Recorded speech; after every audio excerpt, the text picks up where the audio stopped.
example, I would like to ask you some questions pertaining Islamic economics. So my questions goes like this: will you propose a system that will serve people with different background, ethnicities, and religion, whether Muslim or Christian, who can comply with addressing and promoting financial inclusion and reducing poverty in northeast Nigeria? Thank you very much for the question. And I will first like to thank you for hosting me in this program. Thank you. And for me particularly, contrary to what you have just said, Nigeria is being diverse with so many cultural and ethnicities, particularly northeast Nigeria that we are talking about. And if you consider this northeastern Nigeria have 70% of the population are Muslims, which I don't think proposing or making any inclusive financial services in this region is. For instance, if you take like most of the people that we have in it are like, let me say, free modern people who doesn't have much knowledge about banking system and other things. And I have lack of trust for a person to carry his own huge amount of money and use it in a banking system and other things. But I don't say that it will use. I don't say that it will not be possible to use. But to be accurate and 100% reliable is not easy actually in northeastern Nigeria. Okay, so in northeastern Nigeria we have about 50 something languages. We have diverse cultures, languages, religions, especially in the part of Adamawa and Taraba State. So in that places, some financial institution will have some challenges. How can you convince to accept Islamic financial institutions? So actually there are 6 northeast regions that we have: Adamawa, Gombe, Yobe, Bauchi, and we have 6 states which are in the northeastern states. So actually, if you consider the insurgencies and crisis that we have, which is led by the Boko Haram, happened in this separate region. So for you to actually have awareness for people to use banking and other systems, you need to have first education. There should be a literacy, means that you have to fact education on the people first. Then secondly, there should be awareness. That awareness will be in form of seminars, workshops, and other things in order to show people the importance and the manipulation of that particular project we wanted to implement, which is inclusive banking and financial services. Okay, so how can you use religious leaders and community leaders for you to influence, more especially those in remote areas, to understand the aspect of Islamic banking and finance or Islamic financial institutions? So in this essence, when you said religious leaders, we mostly talking about 2 parts, which is Muslims and Christians. Okay. So Islam has its own economic Sharia laws. So you know how to handle with the Islamic Sharia leaders in order to show them the importance and the impact of these banking services.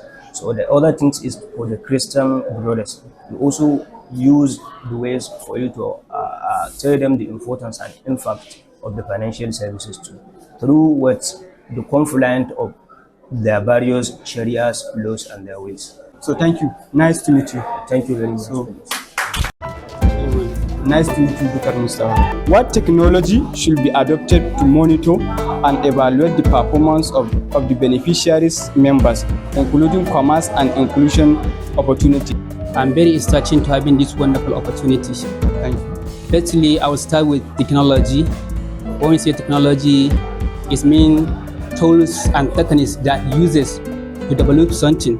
In another way, we say technology is a scientific application of knowledge or engineering principle that use to address the problem or to solve the problem of the society.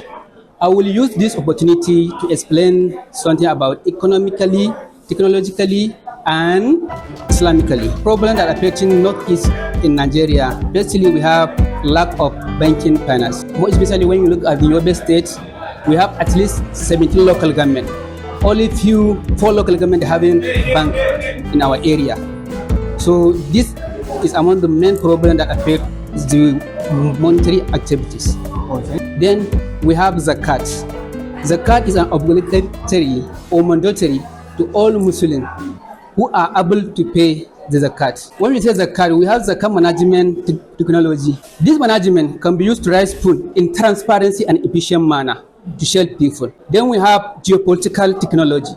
Geopolitical technology can be used to identify the area that have disadvantage. They can use that since to find out which area that are most affected with the poverty and how can help them to become financially inclusive. So my second question goes to, we are particularly talking about northeastern Nigeria.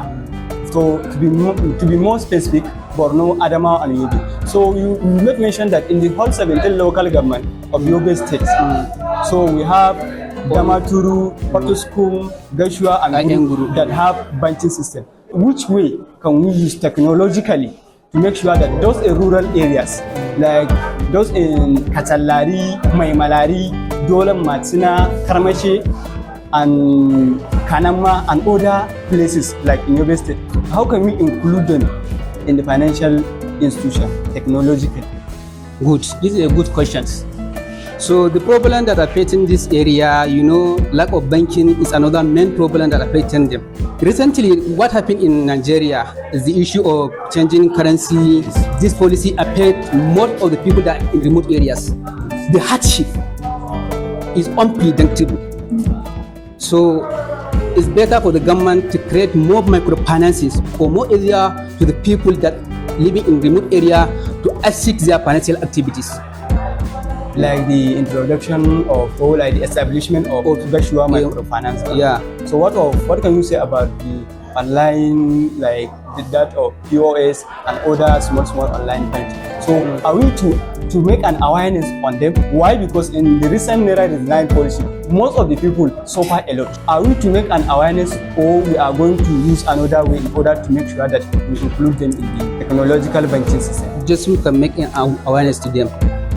Through when this problem is happening, most of the area that we see, Kachalari or so on and so forth, most of the area they don't have internet.